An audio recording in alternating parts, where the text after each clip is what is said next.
গোপন খবরের ভিত্তিতে 208 নম্বর জাতীয় সড়কের কমলপুর দুর্গা চৌমুহনী নাকা পয়েন্টে পুলিশের বিশেষ তল্লাশি অভিযানে একটি গাড়ি থেকে গাঁজা উদ্ধার করা হয়েছে।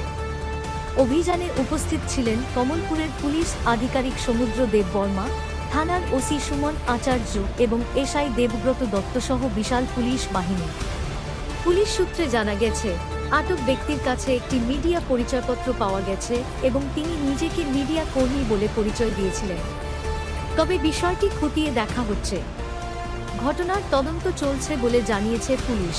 আমাদের থানাতে আমার কাছে একটা সিক্রেট ইনফরমেশন আছে যে একটা গাড়ি সাইড থেকে গাঁজা নিয়ে আসছে। ওই ব্যাপারে আমাদের কাছে ইনফরমেশন ছিল।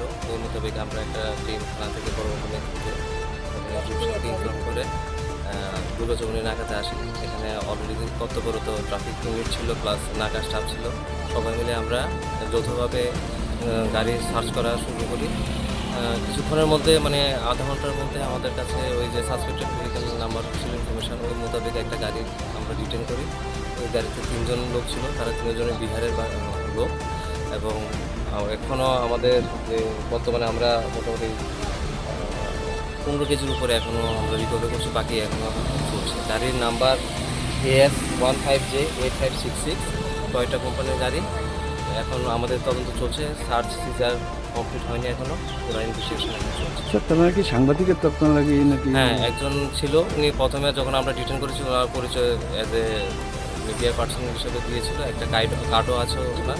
ওই ব্যাপারে আমরা বিস্তারিতভাবে পরে ইনভেস্টিগেশন